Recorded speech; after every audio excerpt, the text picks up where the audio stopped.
స్థానికంపై తేలితేనే.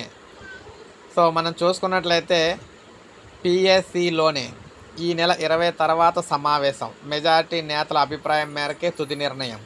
స్థానిక సంస్థల ఎన్నికలను ఎప్పుడు నిర్వహిస్తామనేది రాష్ట్ర కాంగ్రెస్ రాజకీయ వ్యవహారాల కమిటీ సమావేశంలో తేలనుంది. ఈ నెల 16 లేదా 17వ తేదీన ఈ సమావేశం నిర్వహించాలని తొలుత అనుకున్న మనకి వర్షాలు ఇతర కార్యక్రమాల కారణంగా ఆలస్యమవుతున్నట్లు సమాచారం. ఈ నెల 20 తర్వాత ఈ సమావేశం నిర్వహించి ఇందులో ఎన్నికలకు ఎప్పుడు వెళ్దాం అనేది అయితే నిర్ణయం అయితే తీసుకోబోతూ ఉన్నారన్నమాట. దాంతోపాటు బీసీలకు 42% రిజర్వేషన్ అంశంపై తేలేదాకా ఎన్నికలు నిర్వహించవద్దని చెప్పేసి వీరైతే భావిస్తూ ఉన్నారు.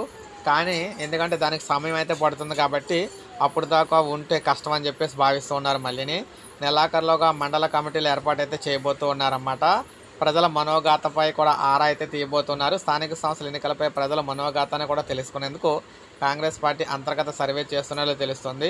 అసెంబ్లీ నియోజకవర్గాల వారీగా సమన్వయకర్తలు ఇన్ఛార్జీలు నియమించినందున వారి ద్వారా నివేదికలు అయితే తెప్పించుకుంటూ ఉన్నారు. కొన్ని నియోజకవర్గాలు ఇతర పార్టీల నుంచి వచ్చిన నేతలు పాత వారి మధ్య విభేదాలు కూడా ఉన్నాయని అవి కూడా గమనిస్తున్నారు. ఏదేమైనా మొత్తంగా 20వ తారీఖు తర్వాత మనకి స్థానిక ఎన్నికలకు సంబంధించి పంచాయతీ ఎన్నికలు, ఎంపీటీసీ ఎన్నికలు, జడ్పీటీసీ ఎన్నికలకు సంబంధించి ఒక అప్డేట్ అయితే వచ్చే అవకాశం అయితే ఉందన్నమాట. సో ఇది మనకు అప్డేట్. ఒక లైక్ చేయండి, సబ్స్క్రైబ్ చేసుకోండి, మన ఛానల్ సబ్స్క్రైబ్ చేసుకోండి.